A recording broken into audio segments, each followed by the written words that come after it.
शैतानुर्रजीम बिस्मिल्लाहिर्रहमानिर्रहीम। आज आप तमाम दोस्तों को हमने तकलीफ़ दी है, दो हवालों से हमने बात करनी है। आज जो सबसे ज़्यादा प्राइम इशू इस वक्त जो चल रहा है, सदर पाकिस्तान की उस ट्वीट के बाद जो कि तरमीमी बिल 2023 जो आर्मी एक्ट के मुताल्लिक़ है और जो ऑफिशियल सीक्रेट एक्ट के मुताल्लिक़ है, उस पर हमने आपसे बात करनी है। और दूसरा एस्पेक्ट साइफ़र वाले मामले पे हमने आपसे बात करनी है। और पहले मौजू पे अगर हम आएँ तो आइन के आर्टिकल 75 के तहत 3 ऑप्शंस हैं। एक ऑप्शन ये है कि जब कोई भी बिल नेशनल असम्बली और सेनेट से पास होने के बाद प्रेसिडेंट ऑफ पाकिस्तान के पास असेंट के लिए आता है, तो उनके पास ऑप्शन है कि या तो वो असेंट कर दें, उनको यानी अप्रूव कर दें, और या उसको with in A period of 10 days with certain observations उनको वापस भिजवा दें। सिर्फ ये 2 ऑप्शन हैं 75 के तहत। और तीसरी ऑप्शन ये है कि जब वो वापस चला जाए और उस वक्त नेशनल असम्बली और सेनेट इन सेशन हो और जॉइंट सेशन में वो दोबारा वही बिल पास हो जाए, तो फिर दोबारा जब प्रेसिडेंट के पास आएगा तो प्रेसिडेंट ऑफ पाकिस्तान उसके पास अगेन 10 दिन हैं। या तो वो उसको असेंट कर देंगे 10 दिन के अंदर, और अगर वो असेंट नहीं करते, उसको पास या अप्रूव नहीं करते, तो फिर after a period of 10 days it is deemed to become a law, यानी वो ऑटोमेटिकली 10 दिन के बाद वो कानून बन जाएगा। जबकि यहाँ अगर पहली सूरत हो, यानी ना तो उन्होंने उसको रिटर्न किया फ़र्ज़ करें, ना ही उसको दस्तखत किए, तो वो कानून नहीं बनेगा जब तक दोबारा रिकन्सिडरेशन के लिए ना भेजा जाए। लेकिन यहाँ जो पोजीशन है वो मुख्तलिफ है। यहाँ प्रेसिडेंट ऑफ पाकिस्तान ने, जो कि आइनी सरबराह हैं, पार्लिमान का वो हिस्सा हैं और वो supreme commander of the army हैं, इस वक्त सबसे बड़ी पोजीशन जो है वो प्रेसिडेंट ऑफ पाकिस्तान की है। लिहाजा जब उसने ट्वीट कर दिया, उसने ये वाज़ेह कर दिया कि उसने अपने स्टाफ को ये कह दिया कि इस बिल को, इन दोनों बिल्स को, तरमीमी बिल आर्मी एक्ट वाला, तरमीमी बिल ऑफिशियल सीक्रेट एक्ट वाला, कि इन दोनों को वापस भेज दिया जाए।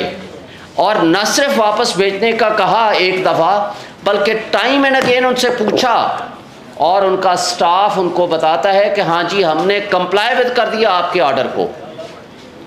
लेकिन बदकिस्मती से और बड़े अफसोस से कहना पड़ता है कि कल पूरे मीडिया ने ये चलाया और उसकी तस्वीर के साथ प्रेसिडेंट ऑफ पाकिस्तान की, कि उन्होंने इन दोनों बिल्स के ऊपर दस्तखत कर दिए हैं। मैं आपसे सवाल करता हूँ, सबसे पहला, क्या ये किसने उनको इन्फॉर्मेशन दी मीडिया को कि जनाब ये दस्तखत हो चुके हैं? और मीडिया का क्या वो सोर्स था, क्या उसकी ऑथेंटिसिटी रह गई है कि वो ऐसे स्टेटमेंट जारी कर दें और सारे जो मीडिया हाउसेस हैं वो उसको कॉपी करें और ये कहें कि जनाब अलवी साहब ने उस पर दस्तखत कर दिए, हालांकि उन्होंने दस्तखत नहीं कर दिए। और आज भी गवर्नमेंट, मौजूदा जो गवर्नमेंट है, उसने उसको सर्टिफाइड किया है कि सदर अलवी साहब ने, प्रेसिडेंट ऑफ पाकिस्तान ने उस पर दस्तखत नहीं किए, उसकी असेंट नहीं दी। जब उसकी असेंट नहीं दी तो फिर वो एक्ट कैसे बन गया? अब वो तस्वुर क्या कर रहे हैं? वो तस्वुर ये कर रहे हैं कि चूँकि उन्होंने 10 दिन के अंदर अंदर उसको रिटर्न नहीं किया, लिहाजा वो ऑटोमेटिकली लॉ बन गया। पहली बात तो ये है कि ये आइन की रूल 75 के ख़िलाफ़ है। लेकिन दूसरी बात पे हम आते हैं कि जब उसने अपने प्रिंसिपल स्टाफ ऑफिसर्स को, अपने स्टाफ को ये कह दिया कि इसको रिटर्न कर दें, तो मीनिंग देयर बाई कि उनकी इंटेंशन, उनकी advice that should be treated as sufficient, meaning thereby that has not become a law. तो लिहाजा ये गवर्नमेंट ऑफ पाकिस्तान की जिम्मेदारी है कि आईनी सरबराह सदर ममलकत की उस एडवाइस और उस क्लैरिफिकेशन के बाद उस एक्ट को और उस नोटिफिकेशन को विथड्रॉ करें, और अगर वो नहीं करते हैं तो हम पीटीआई की कोर कमेटी के फैसले के मुताबिक इसको फौरी तौर पर हम सुप्रीम कोर्ट में चैलेंज करेंगे। और इंशाअल्लाह ताला हम ये समझते हैं कि ये कानून आइन के मुतसादिम है, ये कानून जारी नहीं रह सकता, ये कोरम नॉन जुडिस है, विदाउट लॉफुल अथॉरिटी है, it has no legal value in the eye of law, it should be declared as such, और इसको फौरी तौर पर ख़त्म होना चाहिए। अब इसमें एक सवाल ये पैदा होता है कि ये जल्दबाजी में ये पार्लिमान ने ये क्यों किया था। पार्लिमान बेसिकली रबर स्टैम्प बन चुकी थी। इनके अपने साबिक प्राइम मिनिस्टर शाहिद खाकान अब्बासी साहब ये कहते हैं कि 25 से 35 करोड़ रुपया लेकर एक यूनिवर्सिटी का बिल पास कराया गया।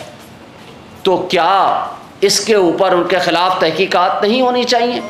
क्या ऐसे पार्लिमान जो जुमा बाजार लगा दे ऐसे बिल्स का आखिरी अपने 10 दिन के अंदर अंदर, क्या उसकी कोई वैलिडिटी है? क्या उसकी कोई लीगैलिटी है? क्या उसकी कोई कॉन्स्टिट्यूशनल वैल्यू है? मैं समझता हूँ कि इसके ऊपर भी तहकीकात होने की ज़रूरत है। उसके साथ साथ आपको पता है कि मिलिट्री कोर्ट्स के हवाले से सुप्रीम कोर्ट में पिटीशन पेंडिंग है, और बज़ाहिर ये नज़र आ रहा है कि सुप्रीम कोर्ट की साबका जजमेंट्स की रोशनी में सुप्रीम कोर्ट ये डिक्लेयर कर सकती है कि सिविलियंस के ऊपर मिलिट्री लॉज और मिलिट्री कोर्ट्स नहीं ट्राई कर सकती, लिहाजा ये सिविलियन सुप्रीमेसी के भी खिलाफ है। तो उस वजह से ये मिली भगत करके स्टाफ के साथ मिल के जिन लोगों ने इस एक्ट को पास कराया है, ना सिर्फ वो मुजरिम हैं, उन्होंने जुर्म का इर्तिकाब किया है, ना सिर्फ उनके ख़िलाफ़ क्रिमिनल फौजदारी मुकदमात दर्ज होने चाहिए, बल्कि उनके ख़िलाफ़ डिसिप्लिनरी मुकदमात भी दर्ज होने चाहिए, और उनको नौकरी से बर्खास्त किया जाना चाहिए, और उस पर उनके ख़िलाफ़ फौरी तौर पर एक्शन होना चाहिए। और मैं समझता हूँ कि चीफ जस्टिस ऑफ पाकिस्तान को इस पर सो मोटो नोटिस लेना चाहिए कि क्या इस मुल्क में आइनी तौर पर कोई आइनी इदारा बाकी रह गया है कि जिसकी क्रेडिबिलिटी मुतासर ना हुई हो, जिसकी साख मुतासर ना हुई हो। क्या ये मुल्क, जैसे हम माजी में बड़े अरसे से 8 महीने से कह रहे हैं कि ये मुल्क बेआइन हो चुका है, इस मुल्क में 2 सूबे गैर आइनी तौर पर चलाए जा रहे हैं, इस मुल्क में 17 करोड़ आबादी केपी और पंजाब की गैर आइनी तौर पर हुकूमतें बैठी हैं, अनइलेक्टेड रिप्रेजेंटेटिव सीसीआई में बैठ के फैसले करते हैं। तो लिहाजा ये जो कुछ तरीका है वारदात अडॉप्ट किया गया, और इसके साथ साथ इलेक्शंस को डिले कराने के लिए जो हरबे इस्तेमाल हुए हैं, वो सारी चीज़ें अब आपको समझ आ जानी चाहिए, कौम को समझ आ जानी चाहिए कि ये तर्ज अमल इसलिए अडॉप्ट किया जा रहा है ताकि पाकिस्तान में आइन की बालादस्ती और क़ानून की हुक्मरानी का जो ट्रू स्पिरिट और जो तकाज़ा है उससे रूगर्दानी हो सके। ये हमारा एक एस्पेक्ट था। अब दूसरा एस्पेक्ट साइफ़र के हवाले से, ये बड़ा इम्पोर्टेंट और बहुत अहम है। एक बात तो आपको बता दें, साइफ़र के हवाले से ये मैटर, साइफ़र ओरिजिनल किसके पास होता है? साइफ़र ओरिजिनल होता है मिनिस्ट्री ऑफ फॉरेन अफेयर्स के पास, एक कॉपी उसकी होती है, दूसरी उसकी कॉपी भी नहीं बनती, वो कोडेड फॉर्म में होता है। उसका मफहूम लिख के सेक्रेटरी फॉरेन अफेयर्स वो 4 अशख़ास को भेजता है, president of Pakistan, prime minister of Pakistan, chief of army staff और चेयरमैन सेनेट आई थिंक उनको भेजता है। अब उसके ऊपर जब प्राइम मिनिस्टर साहब के पास वो कॉपी आती है, वो मैटर कैबिनेट में जाता है, कैबिनेट में वो डीक्लासीफाई होता है, यानी क्लासीफाइड डॉक्यूमेंट वो नहीं रहा। डीक्लासीफाई होने के बाद उसको रेफर किया जाता है to the national security committee which is the high regarding the security issues. फिर उसको नेशनल सिक्योरिटी कमेटी मार्च करने का हुक्म देती है और मिनट्स बनते हैं, और वो साबित होता है कि एक फॉरेन स्टेट ने पाकिस्तान के अंदरूनी मामलात में मुदाखलत की है। और फिर उसके बाद उस ज़माने में इमरान खान साहब एक कमीशन बनाते हैं जनरल रिटायर्ड तारिक की सरबराही में, जो कि वो माजरत कर लेते हैं। इस दौरान स्पीकर के ज़रिए और प्रेसिडेंट साहब के ज़रिए चीफ जस्टिस ऑफ पाकिस्तान को साइफ़र के वो कंटेंट्स भेजे जाते हैं और उनको रिक्वेस्ट की जाती है कि आप इसके ऊपर कमीशन बनाएं, जुडिशल कमीशन, क्योंकि ये मुल्क की सालमियत का सवाल है, मुल्क की खुद मुख्तारी का सवाल है, तो उसके ऊपर कमीशन नहीं बनता। फिर इस दौरान वोट ऑफ नो कॉन्फिडेंस हो जाती है। फिर दोबारा ये मैटर नेशनल सिक्योरिटी कमेटी में हेडेड बाई शहबाज शरीफ साहब जाता है। फिर उसके दोबारा मिनट्स बनते हैं और उसके अंदर असद मजीद को एम्बेसडर को तलब किया जाता है। वो आकर उन कंटेंट्स की तस्दीक करते हैं, ना सिर्फ उनकी तस्दीक करते हैं बल्कि उसको corroborate करते हैं और उसका एक्सप्लेन करते हैं। फिर उस एक्सप्लेनेशन के साथ वो मिनट्स बनते हैं। फिर शहबाज शरीफ साहब फ्लोर ऑफ द हाउस पे खड़े होकर ये तकरीर फरमाते हैं कि जनाब इसके अंदर धमकी आमेज़ गुफ्तगू है। तो मुझे बता दें वो धमकी आमेज़ गुफ्तगू फिर क्या थी। और फिर ना सिर्फ धमकी आमेज़ गुफ्तगू का जिक्र होता है बल्कि वहाँ कहा जाता है कि हम एक हाई पावर्ड इंक्वायरी कमीशन या कमेटी बनाएंगे, लेकिन वो आज तक नहीं बनती, इसलिए कि पूरा झगड़ा इस बात पे रहा कि मुदाखलत तो हम तस्लीम करते हैं लेकिन साजिश तस्लीम नहीं करते हैं। तो हम ये सवाल करते हैं कि हुजूर साजिश में तो आप ख़ुद मुलव्वस हैं, तो आप अपने ख़िलाफ़ क्यों इंक्वायरी कमीशन बिठाएंगे, अपने ख़िलाफ़ क्यों तहकीकात कराएंगे। तो जब मुदाखलत एडमिटेड है तो उसके कंटेंट्स एडमिटेड हैं, साइफ़र की आज भी मौजूदगी एडमिटेड है, और फिर इत्तेफाक से साइफ़र की contents to some extent leak हो जाते हैं इंटरसेप्ट के ज़रिए। जब सवाल किया जाता है अमरीकी तर्जमान से तो वो उसको डिनाई नहीं करते, तो वो कहते हैं कि दो सफ़ीरों के दरमियान होने वाली गुफ्तगू है, लिहाजा ये स्टेट लेवल पे हमने नहीं किया। तो मुझे बता दें उस कंटेंट्स के एडमिशन के बाद क्या इसमें कोई शक व शुबा आज बाकी रह गया है कि आपके मुल्क के अंदर आपकी मुल्क की सालमियत को नुकसान पहुंचाने के लिए, आपके साजिशी किरदारों को आगे लाने के लिए उन्होंने इमरान खान को सबक सिखाने के लिए, उनको साइडलाइन करने के लिए यहाँ के हैंडलर्स और लोकल्स को साथ मिलाकर के जो वारदात की है, क्या उसके साजिशी किरदार आज मुद्दई नहीं बन के बैठे हैं? यानी जो मुजरिम होने चाहिए इस कौम के आज वो मुद्दई बन के बैठे हैं, और जिनको ये क्रेडिट जाता है कि उन्होंने मुल्क की सालमियत की खातिर स्टैंड लिया, जिन्होंने मुल्क की खुद मुख्तारी के ऊपर स्टैंड लिया, आज उनको आप मुल्ज़िम बना के बैठते हैं। ये कितनी अफसोसनाक बात है। और कितना, और फिर इससे आगे आप बढ़ें तो who is the competent authority to decide this issue, कि कौन सा इशू जो है डीक्लासीफाई होना चाहिए और इस पर क्या पॉलिसी डिसीजंस होने चाहिए। That is the cabinet, that is the prime minister and the ministers. ये रूल्स ऑफ बिजनेस के मुताबिक भी, मुस्तफ़ा इम्पैक्ट्स की जजमेंट के मुताबिक भी, जो कि रिपोर्टेड जजमेंट है PLD 2016 सुप्रीम कोर्ट पेज 808, और आइन और कानून के मुताबिक भी और रूल्स ऑफ बिजनेस के मुताबिक भी वो कैबिनेट है। और कैबिनेट जब फैसला कर ले कि मुल्क को, कौम को एक इंटरनल थ्रेट हो या एक्सटर्नल थ्रेट हो, जब कौम को एतमाद में लेना हो तो वो फैसला प्राइम मिनिस्टर और उसकी कैबिनेट ने करना है। यहाँ बदकिस्मती से जब इंटरसेप्ट का ये मामला सामने आ गया तो यहाँ के इदारों में खलबली मच गई, उनको ये तकलीफ़ होनी शुरू हो गई कि ये तो हमसे सवाल किया जाएगा, कल दूसरा सवाल पैदा होगा कि इसके ऊपर कमीशन बनाएं, फिर जो साजिशी किरदार हैं उनको सामने लाया जाए। तो उससे तवज्जो हटाने के लिए इस तरह के हर हथकंडे हमेशा इस्तेमाल हुए हैं। और ये FIR जो 15/8 को काटी गई, सवाल ये पैदा होता है कि अगर FIR 15/8 को कट गई थी तो फिर क्या वो वजूहात थी? ना तो उस FIR की कापी किसी मीडिया पर्सन के पास थी, और हमने मुसलसल जिद्दोजहद की और कोशिश की कि हमें कापी मिल जाए, हमें भी कापी नहीं मिली ताकि हम बेल बिफोर अरेस्ट करा सकें। और कल जब आपके सामने यहाँ प्रेस कॉन्फ्रेंस करके हम गए हैं, अभी शाह महमूद कुरैशी साहब घर पहुँचे ही थे तो उनको गिरफ्तार कर लिया गया। मीनिंग देयर बाई आज वो इमरान खान के साथ खड़े हैं। वो पाकिस्तान की सबसे बड़ी पार्टी की एक लिहाज से इमरान खान के बाद सीनियर मोस्ट लीडरशिप में आते हैं, इसलिए उनको गिरफ़्तार किया जाना ज़रूरी था ताकि एक पॉलिटिकल विक्टिमाइजेशन के ज़रिए जो पीटीआई को क्रश करने की एक पॉलिसी चल रही है उस पे अमल दरामद हो सके और उस ज़रिए से ये सबक सिखा सकें कि आप खान साहब के साथ क्यों खड़े हैं। प्रेस कॉन्फ्रेंस अगर अदरवाइज होती, अगर in favour of the against the Imran Khan और पीटीआई होती तो अगले दिन सारे गुनाह माफ़ हो जाते, फिर ना मिलिट्री एक्ट लगता, ना कोई और मुकदमा होता, ना किसी किस्म की कोई और वारदात होती।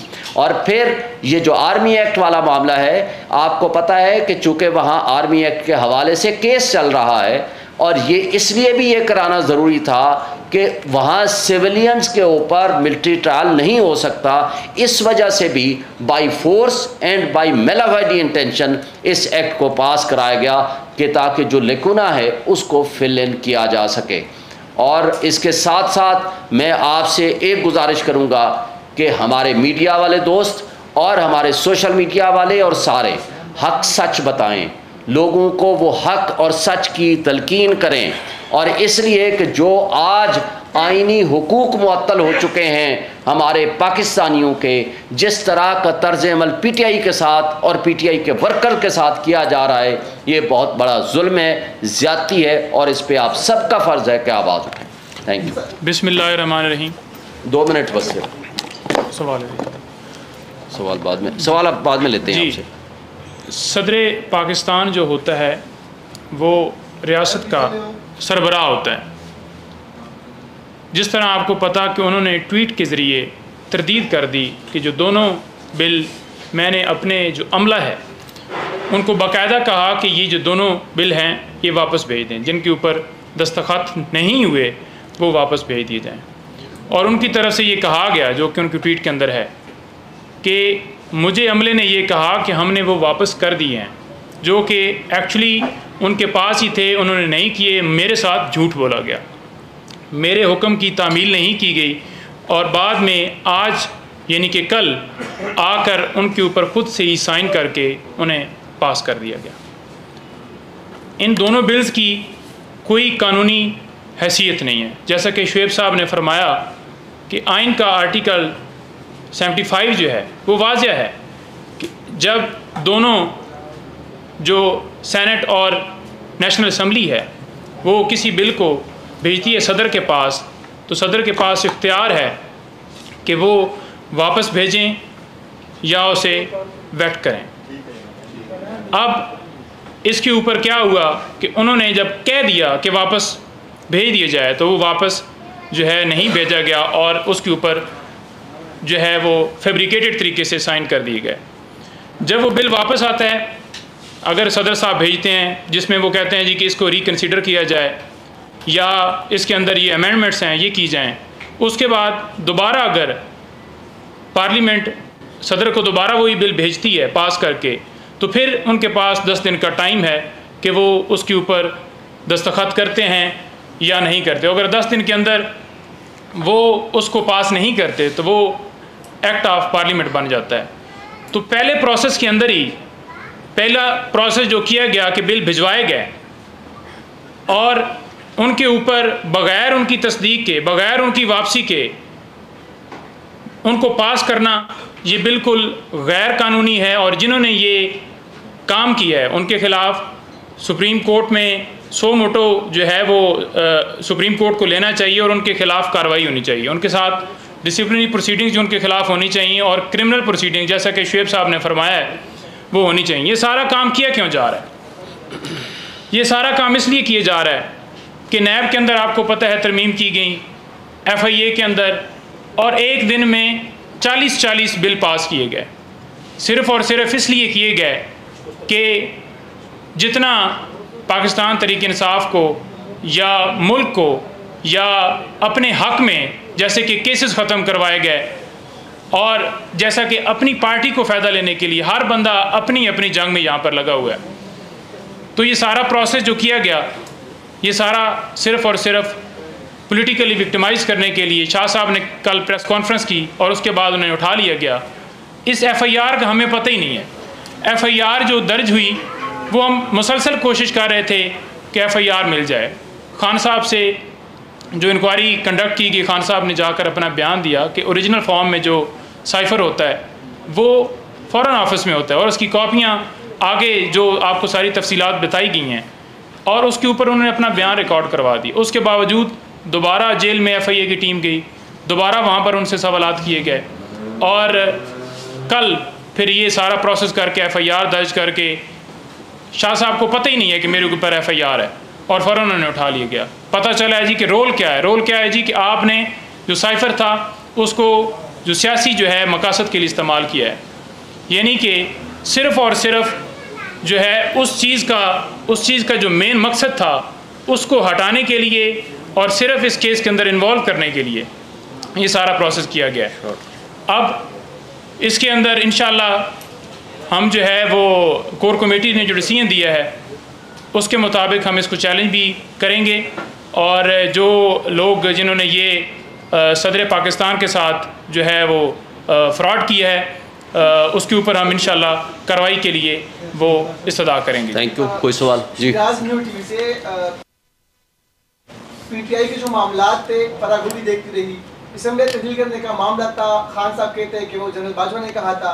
अब बिल में दस्तखत का मामला है बिल पर, तो वो कह रहे हैं कि अमले नहीं किया जो मिनिस्टर हाउस का है। तो सवाल ये है कि जो PTI के लोग हैं जो आप सीनियर कायदीन हैं, आप सब क्या कर रहे हैं, आपके होते हुए सब कुछ हो रहा है?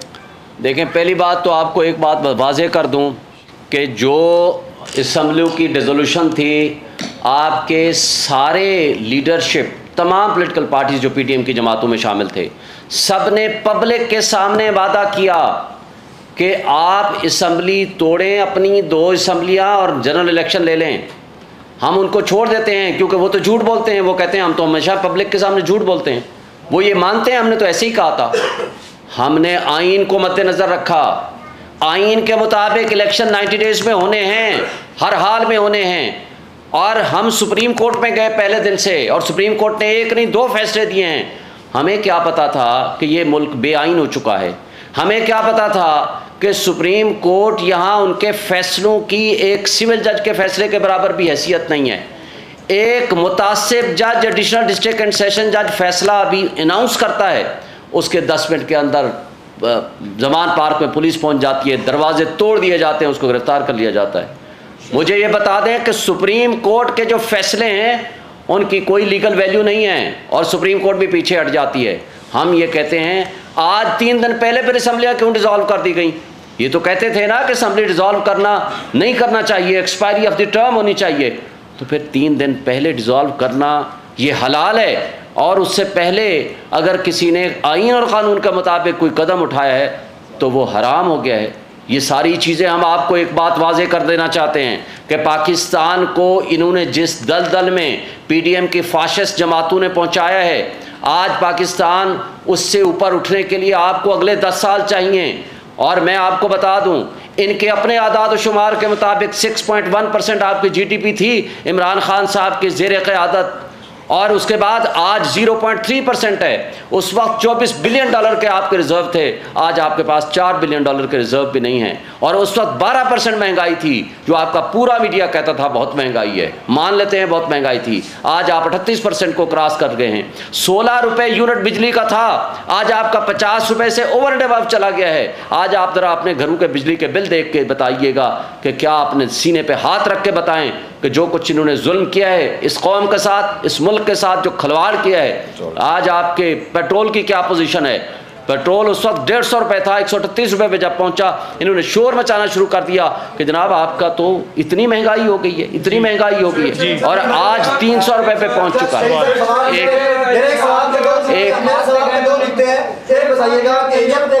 ये बताइएगा कि आप कह रहे हैं हैंडलर्स की बात कर रहे हैं, इस सवाल के 2 नुकते हैं। एक ये बताइए कि जब यही हैंडलर्स इमरान खान के दौर में सब कुछ करते रहे तो क्या ठीक था? और दूसरा सवाल मेरा यह है कि आप कह रहे हैं आइन और कानून, क्या आप समझते हैं कि 4 साल जो PTI ने हुकूमत की उसमें भी हमने देखा कि सीनियर पॉलिटिशियन जैसे खुर्शीद शाह है, ख्वाजा साद रफीक है, दीगर को जेलों में रखा गया, लेकिन जब उनके खिलाफ 2-2 साल के बाद कोई सबूत नहीं है, तो आप क्या समझते हैं? ये सियासी जमातों की भी एज ए आप एडवोकेट मतलब वकील है, सीनियर वकील है, क्या सियासी जमातों की ये कमजोरियां नहीं है सबकी कि वो खुद इन हैंडलर्स को मौका देते हैं और जो कमजोरियां होती है कि इंतकाम, सियासी इंतकाम चलता रहता है? पहली बात तो आपको बताऊं कि हम ये बिलीव करते हैं कि आइन की बालादस्ती और क़ानून की हुक्मरानी।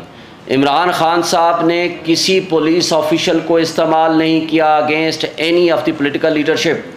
मुझे बताएं, पाकिस्तान का वाहिद लीडर है इमरान खान जिसके खिलाफ 180 से ज़ायद मुकदमात बनाए गए। पाकिस्तान की तारीख में ऐसा कभी नहीं हुआ। और आज भी आप देखें, मुझे ये बताएं कि जो मुकदमात बने थे नैब ने बनाए थे, और नैब के चेयरमैन आज भी शहबाज शरीफ साहब के हुक्म से वो मिसिंग पर्सन के कमीशन के सरबराह हैं, तो उनको अपॉइंट भी PMLN की हुकूमत ने with the consent of the Peoples Party appoint किया था, और तमाम मुकदमात उनके ज़माने में बने और करप्शन चार्जेस थे। और करप्शन चार्जेस आप ये जो कह रहे हो ना कि वो ख़त्म हो गए, ख़त्म नहीं हुए। नैब लॉ बदल के ख़त्म कराए गए हैं, और नैब लॉ को जब आपने ख़त्म कर दिया तो कोई अल्टरनेट भी नहीं दिया कि ये करप्शन चार्जेस के ये मुकदमात जाएंगे किस कोर्ट में। आज तक वो ख़त्म हो गए, उन्होंने वापस कर दिए और रेफरेंसेस जो है नैब ने फेंक दिए, किसी अदालत में नहीं लेकर गए। तो इसलिए आज उसको वक्त के साथ साथ आप देखें, हम ये कहते हैं इस्टेब्लिशमेंट का रोल सिर्फ़ और सिर्फ अपने इदारे के हुदूद में होना चाहिए। हम आइन और क़ानून की बालादस्ती पे यकीन रखते हैं और आइंदा भी यही हमारा मुतालबा है। फैसला फौरन अमल दरामद होता है। इस्लामाबाद हाई कोर्ट का कोई फैसला नहीं माना जाता, सुप्रीम कोर्ट का कोई फैसला नहीं माना जाता। आज सदर साहब ने भी कह दिया कि मेरी भी कोई नहीं मान रहा। आपने किसी के नाम नहीं लिए, ना उस ट्वीट में किसी का नाम है। असल जिम्मेदार है कौन और फायदा कौन उठाना चाहता है, जबकि कोई सियासी हुकूमत इस वक्त नहीं है। देखिए, पहली बात तो यह है कि ये आपने खुद वाजे कर दिया कि एक एडिशनल डिस्ट्रिक्ट एंड सेशन जज का, एक मुतासिब जज का फ़ैसला, वो भी हक़ के दिफा दिए बगैर हमें जब फ़ैसला आता है वो हमें 5 से 10 मिनट में ज़मान पार्क के दरवाजे तोड़ के खान साहब को उठा लिया जाता है। हाई कोर्ट का फ़ैसला लेकर 3 दिन पहले हम जाते हैं अटक जेल के बाहर, हम 3 घंटे खड़े रहते हैं। ये मेरे साहब नईम साहब मौजूद थे, बाकी दोस्त मौजूद थे, और हम दरख्वास्त देते हैं, 3 दफ़ा उनको लेटर देते हैं, टेलीफोन पे बात करते हैं, हाई कोर्ट का आर्डर दिखाते हैं। जेल सुपरिटेंडेंट साहब कहता है कि मैं नहीं मानता। और इसी तरह सुप्रीम कोर्ट के फैसलों को कैसे मजाक उड़ाया गया पार्लियामान के अंदर। आर्टिकल 68 के तहत पार्लियामान के अंदर कंडक्ट ऑफ द जजेस को आप डिस्कस नहीं कर सकते, और सुप्रीम कोर्ट के दरवाजे के ऊपर वहाँ कंटेनर्स लगा के उनके खिलाफ उनको गालियाँ दी गई। लेकिन ये जो बेतौकीरी सुप्रीम कोर्ट और हाई कोर्ट की हो रही है, इसका मतलब है कि यहाँ अदालतों का कोई हाल नहीं है। अदालतें या तो आज़ाद नहीं हैं, और जो आज़ाद हैं उनके फैसलों को अमल दरामद ना करने की कसम उठाई हुई है हमारी एग्जेक्टिव ने। इसलिए तो हम 8 महीने से चीख चीख के बोल रहे हैं कि ये मुल्क बेआइन हो चुका है, यहाँ आपके बुनियादी हुकूक मुअत्तल हो चुके हैं। लिहाजा मैं ये समझता हूँ कि जब ऐसी सूरत हाल हो, जो आपने ये बात की है कि प्रेसिडेंट साहब ने जिनका रेफरेंस दिया है उनके खिलाफ कानून के मुताबिक डिसिप्लिनरी और क्रिमिनल प्रोसीडिंग्स होनी चाहिए, ये रियासत की जिम्मेदारी है। और अगर ये नहीं होगा, ये फरमाइए सर कि अभी थोड़ी देर पहले जो पाकिस्तान पीपल्स पार्टी के मियां रज़ा रब्बानी साहब हैं, उन्होंने इस सबक का इज़हार किया कि सदर की तरफ से लगाए गए इल्ज़ामात पूरे सिस्टम के लिए इसके बड़े संगीन नताइज होंगे। और उन्होंने कहा है कि पूरी सेनेट को, यानी पूरे ऐवान को एक कमेटी बना के होल ऑफ सेनेट उसके सामने सदर और उस तमाम अमले को पेश होना चाहिए, और जो बंदा इसका जिम्मेदार हो उसको उसके खिलाफ कार्रवाई होनी चाहिए। देखें, जहाँ तक रज़ा रब्बानी साहब ने ये जो बात की है कमेटी बनाने की, ये अच्छी बात है। सदर साहब को पेश होना मुनासिब नहीं है, लेकिन सदर साहब क्या वो एक स्टेटमेंट ही काफ़ी है, स्टेटमेंट उनको वहाँ देना चाहिए। इस पे इंक्वायरी करके, 1 सेकंड बाद मैं सवाल का जवाब दे दूँ, आपकी बात सुनता हूँ, मैं बैठा हूँ। जब मियां रज़ा रब्बानी साहब को और चेयरमैन सेनेट को कमेटी बनानी चाहिए, और उस कमेटी में तमाम किरदारों को सामने लाना चाहिए, और जिसने जुर्म किया है उसको उस जुर्म की सज़ा मिलनी चाहिए। रियासत के साथ ये जुर्म हुआ है। मुझे ये बताएं, पाकिस्तान से बाहर या पाकिस्तान में इन फ्यूचर आपके इदारों के ऊपर कौन ट्रस्ट करेगा? कहाँ आपके कानून की हुक्मरानी का तस्वर होगा? कहाँ आपके आईनी इदारों की रिस्पेक्ट होगी? वो कोई नहीं करेगा। दूसरी सवाल सुन लें, सवाल का जवाब सुन लें ना, सवाल का जवाब सुन लें।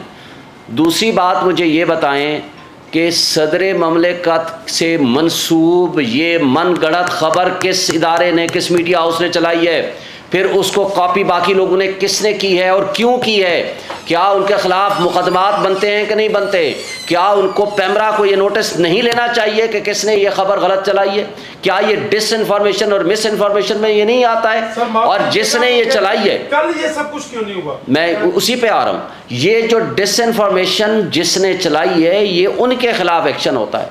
सदर ममलिकत पाबंद है कि वो उसको क्लैरिफाई करे, उसके लिए कोई टाइम बाउंड नहीं है कि अगर कल खबर चल रही है तो वो आके प्रेस कॉन्फ्रेंस शुरू कर दे। भाई जो अमला मुलव्वस है उसने उसके बारे में मालूमात ली, मालूमात आज लिखा हुआ है, आप उस ट्वीट में पढ़ लें, मालूमात लेने के बाद उसने अपनी ट्वीट कर दी, उसने वाजे कर दिया मेरे खिलाफ कोई खबर छपती है मैं 4 दिन बाद भी नोटिस भेज सकता हूँ, उसके लिए ज़रूरी है कि मैंने घंटे के अंदर क्यों नहीं उसको रिबट किया, मैं 2 हफ्ते के बाद भी कर सकता हूँ। बात यह है कि जो गलत खबर है उनको जिम्मेदारी का एहसास होना चाहिए कि हमने गलत खबर क्यों दी है। जी सर, आप बताएं। मेरे 2 सवाल के हिस्से, पहला हिस्से कि आपने कहा फेक न्यूज़ है, अगर फेक न्यूज़ है इसका मतलब है सदर मुमलिकत ने कहा कि फेक दस्तखत किए गए थे, उनकी फेक दस्तखत के हवाले से मीडिया ने खबर की है, तो या मीडिया को दुरुस्त माना जाए या उनकी इस ट्वीट को दुरुस्त माना जाए कि दस्तखत हुए हैं, तो वही मीडिया ने रिपोर्ट किया। दूसरा, सादिक संजरानी साहब इस वक्त तैयारी कर रहे हैं सदर मुमलिकत के हवाले से, शेरवानी भी तैयार हो रही है, सुनने में आया है, तो ऐसे मौका पर क्या सदर मुमलिकत इस्तीफ़ा देंगे, क्योंकि मुतालबात तो हो रहे हैं। सदर ममलिकत के ख़िलाफ़ सिर्फ एक तरीका है इम्पीचमेंट का, वो इम्पीच सिर्फ 2/3 मेजॉरिटी के साथ उनके खिलाफ किया जा सकता है, जो कि इस वक्त असम्बली नहीं है। जब तक नया इलेक्शन नहीं होगा वो कंटिन्यू करेंगे, और जब तक हाउस मुकम्मल नहीं होगा, तमाम बल्कि हाउसेज मुकम्मल नहीं होंगे, इसलिए वो कंटिन्यू करेंगे। ऐसा कोई इशू नहीं है कि वो रिज़ाइन करें। दूसरी बात यह है कि जो आपने पहला सवाल किया है कि देखें, उन्होंने ये नहीं कहा कि उनके फेक दस्तखत किसी ने किए हैं। अभी ये आपकी गवर्नमेंट, जो मौजूदा गवर्नमेंट है, ये कह चुकी है कि दस्तखत नहीं हुए उनके। जब उनके दस्तखत नहीं हुए तो इसका मतलब है कि ये फेक न्यूज़ थी। दस्तखतों का सवाल तो तब आए कि जब ये कहा जाए, उसकी वेरिफिकेशन हो, या वो सदर साहब कह दें कि मेरे किसी ने फेक न्यूज़ साइन किए हैं। उन्होंने तो कहा है मैंने अमले को कह दिया इसको रिटर्न कर दें, लेकिन अमले ने कोई गलत बयानी से काम लिया या क्या किया उसकी तो तहकीकात होनी सामने आनी है। लेकिन आपकी गवर्नमेंट ने ये कहा है, वापस करने का कहा है, और गवर्नमेंट ने ये कहा है कि साइन नहीं हुए। जी नेक्स्ट सर। बहुत शुक्रिया। Thank you.